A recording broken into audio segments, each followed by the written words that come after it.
呢個有個認真唱，認真唱。啊，走呢個。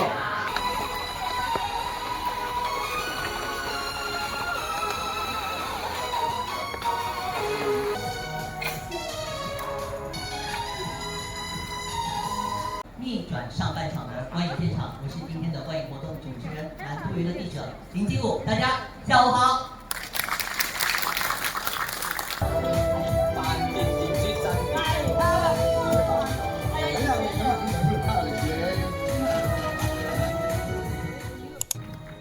我先介紹一下，對，我想問一下，我可唔可以講廣東話嘅？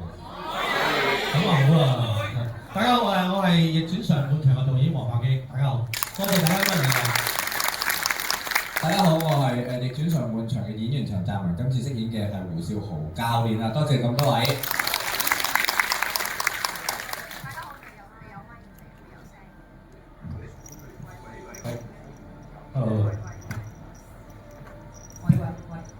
喂，大家好，我係張潔玲，咁部戲嘅監製，好多謝陳總、朱影嘅同事，今日有呢一場觀影場，多謝你哋入場支持，多謝。大家好，我是朱比方的代表，朱影的代表陳一奇，謝謝大家。我係多謝大家禮拜一嘅下晝。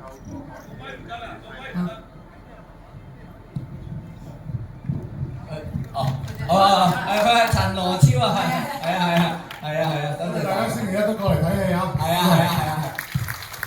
我聽到頭先話有啲觀眾朋友好遠嚟喎，係咪啊？特登搶飛嘅喎，係咪真係㗎？咪氹我哋開心定係真㗎？係咪真係搶飛㗎？係啊，多謝你哋。因為即係開始呢部戲嘅時候咧，開始創作嘅時候，其實啱啱就係適逢啱啱呢個 Covid 完咗，咁啊當其時嗰個氣氛啊氣候都唔係咁好啦，咁開心啦，咁啊所以我哋當其時就咁啱老闆 Agus 啦，同埋監製 Kenny 啦，咁啊又揾我話想有個 project 要搞，有個題材要搞，咁我所以就喺嗰個時候就諗一個想係一個輕鬆啲、開心啲嘅題材。即係起碼我度嘅過程都開心先啦，即係哪怕部戲拍埋一成都好，起碼度嘅時候都開心啲。咁但係呢套好幸運，亦都好能夠完成到呢部作品俾大家去欣賞啦。希望大家都睇得開心啦，高興啦，係。睇得開心。咁我今次演嘅胡少豪教練，我就要成程坐喺輪椅嗰度飾演嘅啦。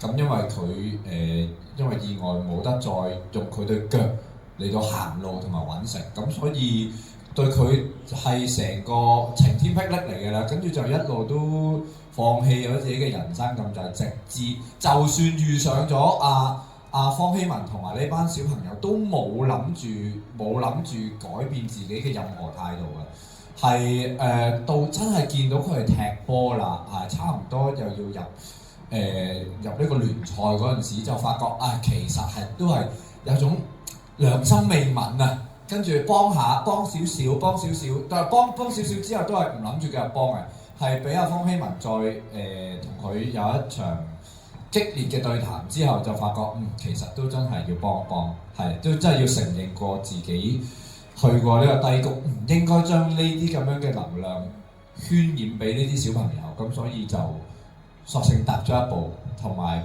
為小朋友或者為足球界做翻啲嘢。我覺得呢個係每一個運動員都想為佢哋自己曾經拼勁過嘅一個範疇嗰度繼續傳承落去嘅一個精神嚟嘅，所以呢個係我嘅感觸嚟嘅。係，謝謝。